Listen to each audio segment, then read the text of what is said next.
Maybe, if you put your disbelief aside, roll up your sleeves, take some risks, and totally go for it, you'll walk away and wake up one day realizing you're living the kind of life you used to be jealous of. Jen Sincero. Okay, ladies, I'm back. Another day, another podcast. If you are new here to the Mom is in Control podcast, welcome. You know who I am. I am Heather Chauvin. So today I have a special announcement for you. This is one that makes me incredibly uncomfortable. So guess what? If it makes me uncomfortable, I got to do it. I will get to that announcement in a minute.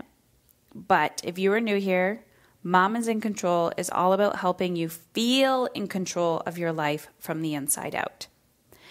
This is about you being a woman first, a human being first, a mother second. I know, sounds counterintuitive, right? You become a parent and all of a sudden it's about give, and we put other people in front of us until that is no longer sustainable.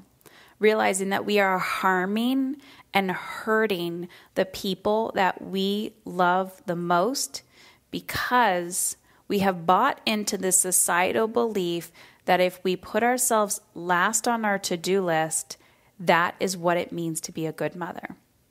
I am here to slowly chip away at this cultural belief and help you turn things around.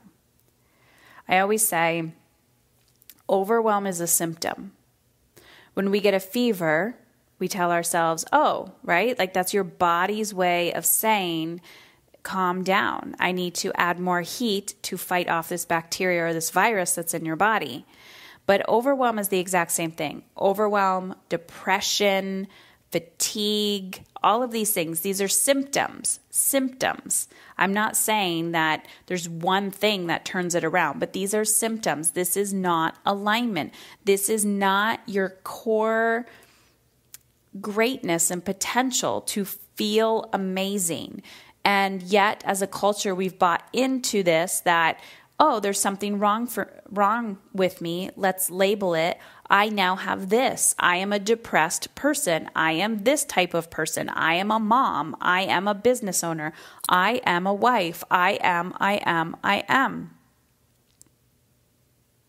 Pay attention to what you call yourself. Pay attention to how you introduce yourself to others. You will attract what you put out into the world, and your identity becomes the labels that you put on yourself. I've having many conversations with women lately talking about what they want and what they desire and who they want to become and how they want to go for it in their lives. And I say, what's stopping you? And the ones that get it will say, I'm stopping myself. And I'm there with you guys. I'm a human being trying to figure this out. And it's so easy for us to stay small. So I'm going to make my announcement now, and then I'm going to jump into today's podcast. So this is the first time that I've announced this publicly. I've done it behind the scenes with people that I've previously worked with, but this is the first time that I'm opening this up to the public. So Soul Elite, you may have heard me talk about Soul Elite before. Soul Elite, I'm opening up the next round for Soul Elite, and I'm going to be taking a handful of women. This is going to be 6 to 8 women. This is for high-performing women. So you don't necessarily need to be a business owner or CEO of a Fortune 500 company, but most likely you are in an organization that is multi-six figures and 7 figures. You are a high performer. You are the one that people look at and say, you're the go-getter, you're the change maker, you're the mountain mover. The magic of that is you can make shit happen in your life. The downside of that is you might feel like you're failing as a mother.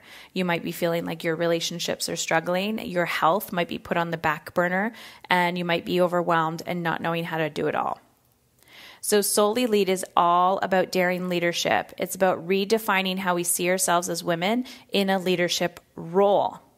So this 8-month experience is going to include an intimate group, one-on-one. You're surrounding yourself with like-minded, ambitious go-getters, like-minded, high-achieving women. We do an interview for everybody that comes in to make sure that the energy is in alignment with the desires, vision for the women that are coming in. And you will also have access to experiences as well, a retreat and some in-person strategy and all of that magic. So more details are going to be revealed, but first, you have to qualify and go through an application process. In order to do that, I want you to go to Mom is in Control. Actually, I think it's Heather Chauvin. Look at me. I need to freaking confirm my shit. heatherchauvin.com/take back control. heatherchauvin.com/take back control. And at the top, it will say coaching application with Heather Chauvin. So go to my website, heatherchauvin.com/take back control. So if you've always thought to yourself, if you've been listening to the podcast for a while and you've thought, I like mastery, but I want to be the next level above that. I'm a high achieving woman. I need somebody to kick my ass. I need to get my shit in order. I feel like things are falling apart around me. But yet there's something inside of you like there's more here. Solely is going to pull that out of you. It's going to help you create that vision. I'm going to be calling you out on your BS, but I'm also doing this in a loving, compassionate way while teaching you how you can still lead and make a difference in the world.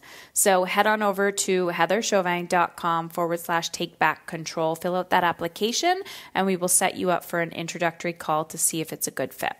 Okay. So the quote that I said the quote that I used at the beginning of this podcast by Jen Sincero, maybe if you put your disbelief aside, roll up your sleeves, take some risks, and totally go for it, you'll wake up one day and realize that you've been living the kind of life that you've been jealous of. What I noticed in myself and others is too often culturally we're living with this not enough attitude, not enough time, not enough energy, not enough money.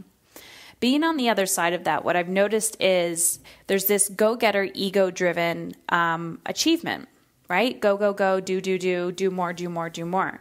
But the truth is, if we all Marie Kondo'd our life, Marie Kondo, the author of The Japanese Art of Tidying Up, we have to ask ourselves, what sparks joy? What sparks joy? And at the core of all of this, we love talking about the problem. We don't enjoy doing something about it. The reason why we don't enjoy doing something about it is because that is uncomfortable. And when you get incredibly uncomfortable, what you will see is that is when freedom comes. That is when the magic happens. That is when your contractions stop, right? You're like push, you're pushing through.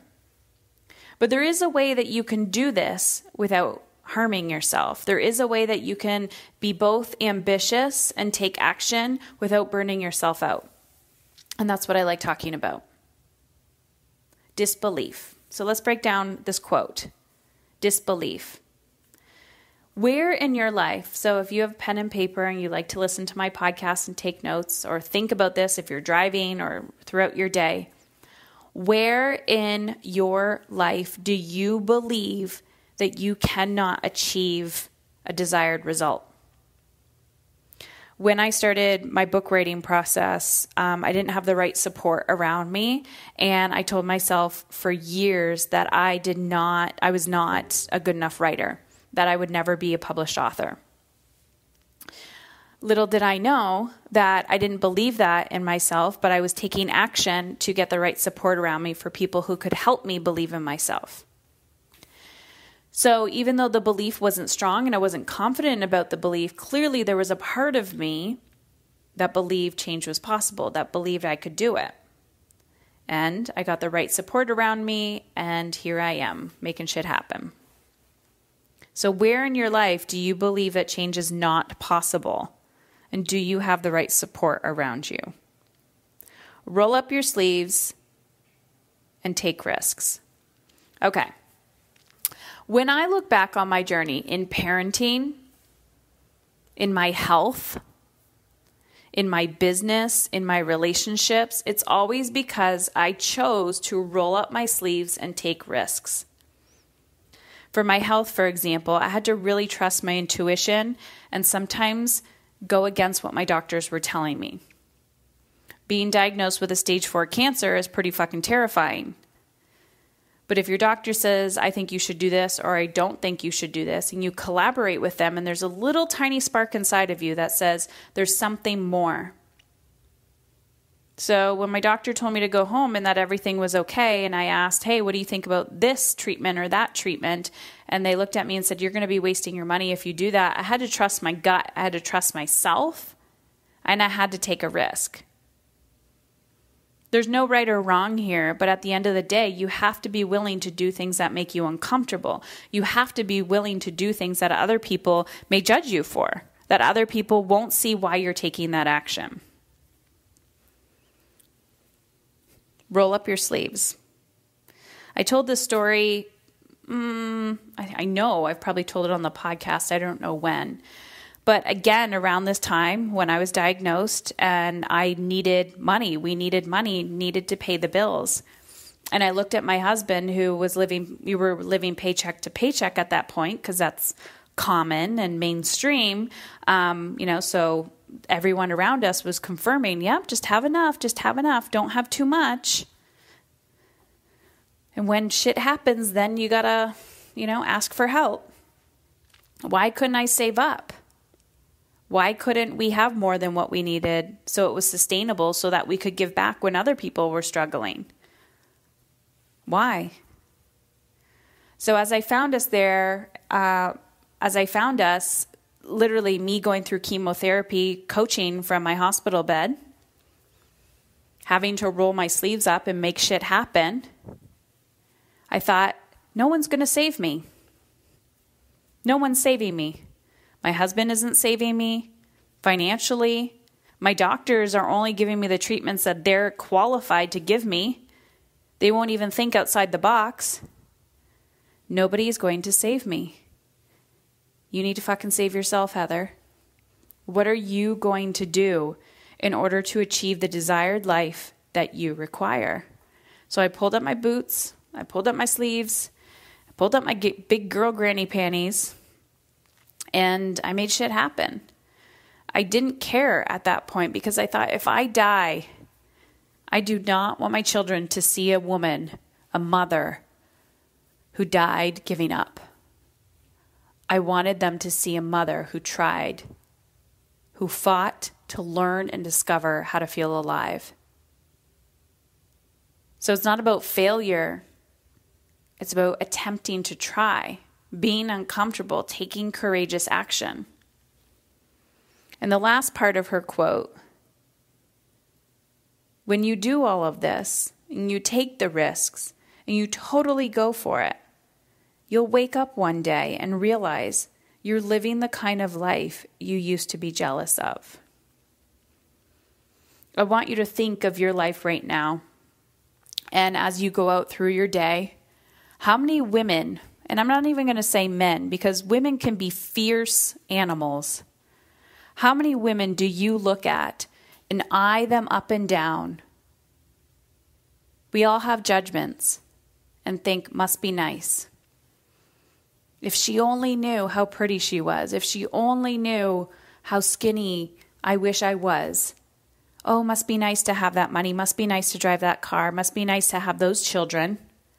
I have these freaking children over here who are a pain in the ass. Must be nice. Oh, you only have one child? Must be nice. Oh, your husband does this? Must be nice. Every jealous thought and judgment that you have of someone else is an unmet desire in your soul. Turn that back on yourself. Must be nice. If you want an action step for this, take pen and paper and write must be nice list or jealousy list and write down every judgmental thought that you have someone that you wish you had that. I want to be like her. If you want to be like her, you have to be willing to do what she did to get there. And yes, maybe you want her body and you will never have her body. And also understand the illusion of jealousy. Because it's not about the thing. It's not about the car. It's not about all of those things that you want. It's the feeling that you want. But let's just say a woman is traveling the world with her family. She quit her corporate job. And she's healthier than ever. And she can get a good night's sleep. And you want that. Then listen to what I'm about to tell you. You have no right to judge somebody else if you are unwilling to be in the arena with them. You have no right to judge someone else if you are unwilling to be in the arena with them. Because anyone that I've come into contact with who has had an opinion of who I should or shouldn't be was never the same person in the arena with me. Those that are willing to do the work will cheer you on. Those that are not will tear you down. So I leave you with this. Maybe, if you put your disbelief aside, roll up your sleeves and take some risks and totally go for it, you'll wake up one day and realize you're living the kind of life you used to be jealous of. You have control. But if it's outside of yourself, you're controlling the wrong thing. All right, that's all I got for you today. Again, if you so resonate, you've been following me, and maybe you're ready for the next level and you find yourself as a high-achieving woman and you want to find the alignment, you want to do the deep dive, and 2019 is your year to make shit happen, then head on over to heatherchauvin.com/take back control. You got this.